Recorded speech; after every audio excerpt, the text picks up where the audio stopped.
Wheel of Genre, the show for readers who, to paraphrase Macbeth, have waded so far into the blood that it's harder to go back than it is just to continue forward. Right now, we are reading every short story in Harlan Ellison's Dangerous Visions anthology, including this one, Henry Slesar's Ersatz.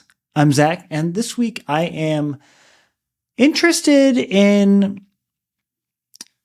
I don't know. I'm interested in what I'm interested in breaking points in terms of like the reader experience. We managed to make it this far, and then you think you've gotten through the worst, and then you're blindsided with one that makes you just go, "What?" Yes. How was this published? I'm Bob. I'm interested, mostly in Harlan Ellison again, and I wanted to talk about Harlan Ellison as we move forward. But this story, I think, has some interesting moments. Henry Slesar was really, really, really famous. I mean, he's called, I got a note here. He's called by TV Guide the writer with the largest audience in America, because he was writing so many episodes for television series and for soap operas. He worked with Alfred Hitchcock for The Presents. I think one of his stories was made into a Hitchcock movie before that too, but they worked together to write some of those Presents episodes. He did stories for Twilight Zone. So anyway, he was very prolific in a big way. Not some of these other Dangerous Visions authors who just write a lot. He was writing and getting paid, I think, quite a lot. He also may have coined the phrase coffee break, which I don't believe, but apparently he did. Well, I'll think of Henry next time I need a coffee break. A sleazy coffee break. Yes. I gotta take a sleazer. So what happens in this story? We're dropped into a post-apocalyptic landscape. All is war, atomic war. But there are 1,600 peace stations erected throughout the North American landscape where soldiers can go to, relax, catch a break, have a sleazer. The deal with these peace stations is that they seem to be kind of spa-esque, but everything's fake in them. Everything's fake. So, he wants a hamburger, but the hamburger is made out of tree bark. He wants to smoke a cigarette, but it's not real tobacco, so it just burns his lungs. And then he thinks he's going to have intimate affairs with a woman, but it turns out not to be a woman. It is a man. And in horror and disgust and all the other strong emotions, the soldier gets out of there, runs out naked, and into the landscape of war. That's really all that happens. It's a very, very short story. It's not a short story, but it is a short story. It's a short story. Ellison even says, I think Ellison writes almost 2,000 words in the introduction for this story, and this story is 1,100 words. And if you're wondering, no, it's not worth reading. It leaves a bad taste in your mouth. I know Slesar is very famous, but it's, just being so rude about a man dressed as a woman doesn't leave it doesn't leave you feeling very nice about Slesar when he's, anyway. So it's, It doesn't leave a good taste in like the mouth of someone living in I guess we're in 2025 now. It's not a good look for 2025, but also I think, just as importantly, he's operating on the Twilight Zone model of short stories, which is you have a rock solid concept, and then if you can at the very end, you get a good twist. Planet of the Apes, Rod Serling. This is I like to hold this up because more people have seen Planet of the Apes than your average Twilight Zone episode. But Rod Serling of the Twilight Zone was involved with the writing of the film adaptation, and in that you have a rock solid concept. It's a planet. It's controlled by apes. But then the twist at the end is that the planet is actually Earth in the future. They blew it up and the monkeys took over. That's the template I'm talking about. And this is of that genera.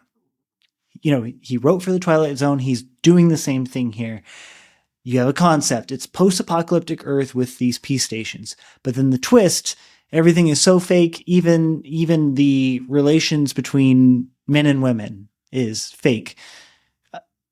It's not a good twist, and it's not an interesting premise. So we're just left with a dumb story that leaves a acrid odor when you're done reading it.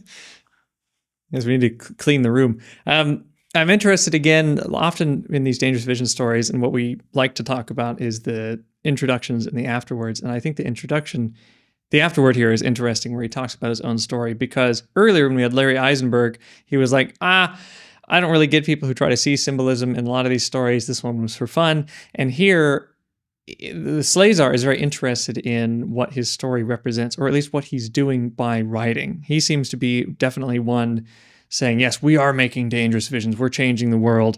He is not one just trying to shoehorn it. And what he says is, because the story was rejected, and again, Dangerous Visions is a collection of things that couldn't be published elsewhere. They're too dirty, they're too nasty, or they just were bad. But this story, he says, the editor didn't like it because he doesn't like future war stuff. And he thinks that Armageddon is overdone. But what Slesar says is, quote, I hope our authors, especially science fiction authors, have the talent and the ability. They gotta barrage the world with fresh words on the subject to make us continually afraid of what might be and continually concerned with prevention and cure. To me, the most dangerous vision of all is the one that's rose-colored, and I'm grateful that the editor of this volume has spectacles of clear glass, which definitely describes Harlan Ellison. But he seems to think that he's writing an interesting story where things do become ersatz, even if we don't like the twist. He's worried about everything losing its reality. I don't know. How does that tickle your fancy? What he's trying to do here, Slesar? Well, that's an interesting reframe from what I thought he was doing, because from reading his ending, I thought that he was actually giving us a warning about, how bad a post-atomic war would be. But I like what you're saying, is that that's just the premise. What he's actually warning us about is a kind of ersatzification of products and things, and I guess even relationships. Yeah. Which is a lot more interesting, I think. I think that's a lot more interesting. I don't think that if that is the intended point of exploration, it feels a little bit sidelined to the concerns of the setting. But I like that more. What he's trying to do. Yeah, it doesn't come off really in the story, but what his efforts are. It's similar to it's been too long. The story about organs that can be not reproduced, organs that are being harvested after people find blood types. And the author there was what is that?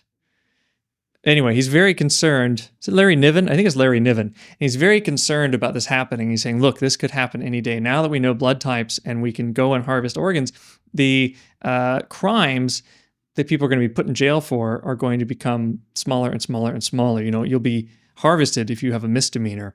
The main character is harvested because he has like 3 parking tickets. And he is like, this is going to happen. We got to look out. We got to watch out. I think here, that is what Slesar's concern is too, is we are making artificial things, in his opinion. We're making ersatz things. And what do we really miss out when we do that?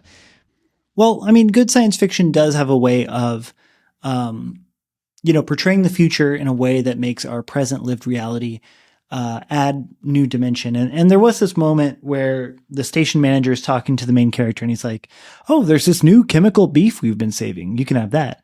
I believe it's made of wood bark, but it's not at all bad on the tongue. And, as a longtime vegan, I had, deep flashbacks. I should say a longtime former vegan. I had deep flashbacks to, trying out some of like the worst veggie burgers you've ever had in your life. So yeah, I get it. I just think that this kind of thing works better when it's an element of a larger story rather than maybe the point of the story itself. That's fair. It's a good element in Snowpiercer. I don't know if you've seen that or read the graphic novel, but one of the most I think, memorable scenes is when they find out that they're protein cubes. It's what they eat in the very back of the train. They eat these protein cubes. They're just black, like jellies. They look pretty tasty, to be honest. But they find out that they are just a lot of different kinds of disgusting bugs ground up to make these protein cubes. And that's a very shocking, visceral moment in the movie. But it's only a piece. But you do remember it really clearly. So I can understand why he wants to attack that here or look at that here. But something you said just really got me interested, because I went on a long Harlan Ellison rabbit hole to find out more, what's up with Dangerous Visions. And he said something really interesting. He was on this show called Nightcap, Conversations on the Arts and Letters, which is actually hosted by Studs Terkel, which is interesting. But he's there with Isaac Asimov and Gene Wolfe. And Harlan's on one side, and then Asimov and Wolfe are on the other side, and it's clearly like they're at each other's throats a little bit. And Harlan Ellison says, "I loathe the term science fiction. I hate it. I hate it. I write surrealist fiction like Kafka." And then he says, science fiction was a fluke. It came out of Gernsback making that, the scientific experimenter, or the electrical experimenter, I think, writing his own stories. And then people started thinking, oh, okay, writing these robot stories or these science fiction, science fantasy, I think he wanted to call it, stories, that's kind of interesting. I'll try it too. And he said, it's all garbage. It started off all terrible, and it just kept getting more and more terrible. But he said the one saving grace that people started to say, and what authors started to say about their own science fiction, was we predict the future. That's what you said a minute ago. We think of science fiction as being able to predict the future. And Ellison, this huge iconoclast, says this one special thing that science fiction does, it's all been chance. It's just that there's so many science fiction stories being churned out. Of course, one of them is going to be right. They keep saying things, they keep combining things, making strange technologies. One of them will show up in reality. So Ellison, while he's doing this Dangerous Visions collection, and we think of him as a science fiction writer, he is at the throats of all science fiction writers. So it's a strange project where he's bringing everybody in, he's taking chances, he's bringing in his friends, and he's always shelved in science fiction. That's what I think of him as. And yet he often attacks science fiction. What do you think? Do you think that's a realistic claim that science fiction does not actually predict the future? Some of it just gets lucky. And what do you think, like some of the classics that we've read, Asimov, Clarke, are they famous because they by chance happen to predict a few science to fantasy elements? I think that Ellison's framing of what makes science fiction interesting is, maybe it works for him, but it doesn't work for me. The prophetic powers of a genre mean almost nothing to me. I guess for the reasons why he lays out. If I were to scratch 5,000 lottery tickets, one would probably be right, but that wouldn't mean that I was lucky or blessed by fate or anything. It would just mean that I pulled a lot of lottery tickets and some made it. I think that what makes science fiction good is its ability to enrich our lives in the present. By creating an imaginative space, it can reflect back elements that we can recognize and that we can identify with, and it can change our behaviors. It can give us even new goals and new ideas for the future. So science fiction can say, I extrapolate that in the future there will be flying cars. We'll just say that. Maybe we'll just say electric cars. 1950, someone says, in the future, we're going to have a society run on electric cars and nuclear power. And that's one vision of the world. And yet, it puts that idea in the kind of consciousness of the people in the culture, the collective consciousness, I guess you could say, so that as they develop the society, it is one path that people have an idea that they can go down. We should have these cars be made of, be running off electricity. How are we going to power it? Well, we could try nuclear power. It's not just a prophecy that magically comes true. It's a path and a goal. It's a road, and it comes true because people will it into truth, if that makes sense. They will it into actuality. To me, that's what science fiction does. It gives us new dreams to dream. So yeah, I guess that was a long rant just to say that I reject I reject Ellison where he's coming from in that. So your hypothesis here, science fiction is like an evil deity that's getting us to do its bidding. We're creating its science fiction devices. I like that. You know what? I'll even say not just evil deity. It's a mixture between evil deity and self-fulfilling prophecy. So Ellison will say it's a prophecy that's good because it comes right, and I'm saying no, it's a self-fulfilling prophecy. Okay, that's fair. I mischaracterized. Ellison doesn't say that it's good because of that. That's the excuse that people were writing bad science fiction at the time, saying, "Oh, we can predict the future," and he says that's bollocks. That no one could do that. But yeah, I think he might agree with you that maybe it's a self-fulfilling prophecy. The influence of science fiction could be that we've read science fiction, so we want some of that to come into real life. The more I read about and watch interviews with Harlan Ellison, I love Harlan Ellison. I know we've been down on him a little bit because of this collection. Sometimes it's like, why are you putting all of these bad stories in here? What are you talking about in your introductions? I just love him. He is so interesting. He is so energetic. He loves writing. He loves the writing community, but he's also so aggressive. You know, I can't remember who anymore, but they said that Ellison is the only organism that's whose natural habitat is hot water. And you can see that, but he's also he's so good to people. Like, he wants others to succeed. He just gives you really intense advice. I watched an interview, I think it's from not too long ago, from a show called Dark Dreamers.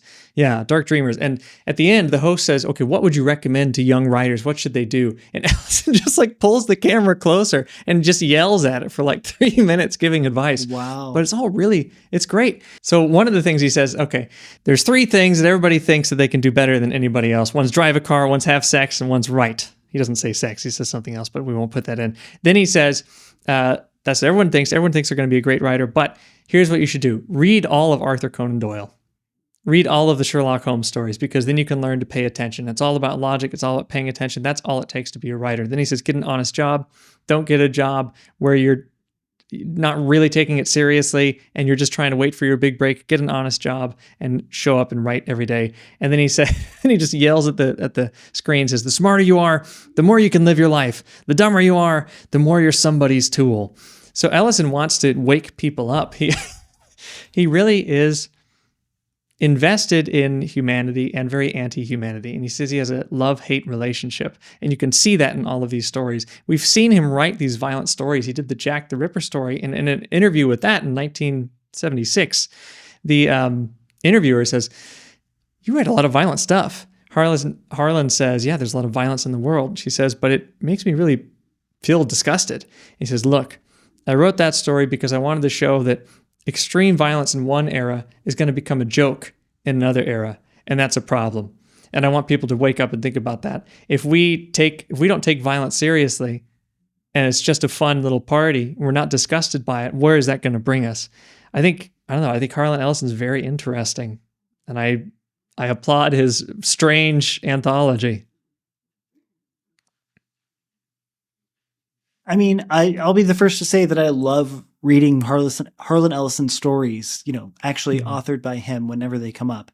But of course, I guess the issue with this isn't that Harlan Ellison is bad at writing or not an interesting person. It's just that the editorial decisions are sometimes absolutely perplexing, as is the case with the previous story we just read. But, all the credit to him for, pushing these people up. He's created a classic anthology, right? We're still talking about it in 2025. And some of these authors who, they've kind of been lost to the dustbin of history, have a enduring presence through this anthology. So, yeah, props to him, props to the thing. Props. Before we sign off, there's one thing I want to say. Larry Eisenberg, when you look him up, he's the author we read last time. When you look him up, it says he's most known for his writing. He's most known for the story he published with Harlan Ellison. And while that is not a super wow story, it's cool. We got to be exposed to him, the man who wrote 18,000 limericks, or 13,000 limericks. Very cool. One more thing. I think that we can see how hard he works and how seriously Harlan Ellison takes the world. He marched on Washington with Martin Luther King. He worked with Cesar Chavez. He tells this story, just this kind of side story about a boy and his dog, this story that he wrote and then was turned into a movie. And he never liked the movie because there's a sexist line at the end. And the interviewer says, well, why did you include a sexist line in the end? Harlan says, look, I just wrote the first part of the script, then it got taken out of my hands. Someone else did it. I went and told the director, you got to take all these sexist lines out of this play. It was full of them, I guess, the movie. And the director said, I'm sorry, we don't have any more money in the budget. It's already been sent to print. We just can't. We don't have the money. So Harlan says, okay, here's the solution. The science fiction fair is coming up. The science fiction convention's coming up. You give me all of the outtakes, little clips, and he sets up a booth. And he sells all of these little clips for like $1, $5, and just collects all of this cash, goes back to the director and says, look, here's the money. Take those lines out. I was like, he's so committed to what he wants to do, and he has so much energy to do it. I think it's very exciting to be in this project with him, even though a lot of the stories leave some to be desired. Sure. Well, one thing that I think hangs over all of this is he seems like a person who's concerned with legacy, right? He's not a person who's just idly living their life from start to finish, hoping, dreaming, wondering what could have been. He's a person who actively goes out and not only does the things that he wants to do, but also, like in cases where he feels like his work might be misrepresented, a film with some sexist lines, but it has his name on it, he actively goes to ensure that that doesn't get attached to his name to the best of his ability. I think what you said is perfect. It's legacy. In that same interview, the Dark Dreamers, he tells a story. I think he's like 66 or he's almost 70 at that point. And he says he just had heart surgery like a few weeks before the interview. And the interviewer says, how are you doing? You doing okay now? And he said, look, this is what writing is to me. You have to get up, you have to do it. And it is about legacy. It's about posterity. I want to leave something behind that will make a difference. And he said, this is a little frightening, but also cool. He says, I got this intense heart surgery. They said they cut me from the bottom of my foot up to my shoulder like a lobster. They just cracked me open, put my organs on one side, organs on the other, and went in there. And he survives. But his wife, before the operation, Ellison is writing a story. He's got a deadline, and he's telling his wife, like, my heart feels a little weird, but I got my deadline. I got to stick with it. And his wife says, that doesn't sound good. You should go to the doctor. And Ellison says, no, that's fine. I got to finish this story. Then a few hours later, it's getting a little bit worse. And she says, look, we need to take you to the hospital. He says, no, I'm on a deadline. I got to finish this story. Finally, she calls the doctor, and the doctor gets on the phone with Ellison. She's like, look, he's on the phone. Just talk to him. And the doctor says, Ellison, you idiot. I can't believe you. You've got your priorities all mixed up. And then Ellison, pure Ellison, this should be a lesson for anyone else. The doctor has told you you've done the wrong thing. And Ellison says, no, I've got to get that story finished before I go into the grave. Just Beautiful. For that shot at posterity. Wow. Yeah. He's a true writer. When you listen to him, when he's with Asimov, who was off groping people, Ellison is, raising money to take sexist lines out of a movie, spending like days to do this. He is a true writer, and he's very dedicated to what he did. And I think he's great. Yeah. Well, I think that's a great place to end it. Let's start with book 3. Let's keep on with book 3. I will talk to you later, Bob. Talk to you later, Zach.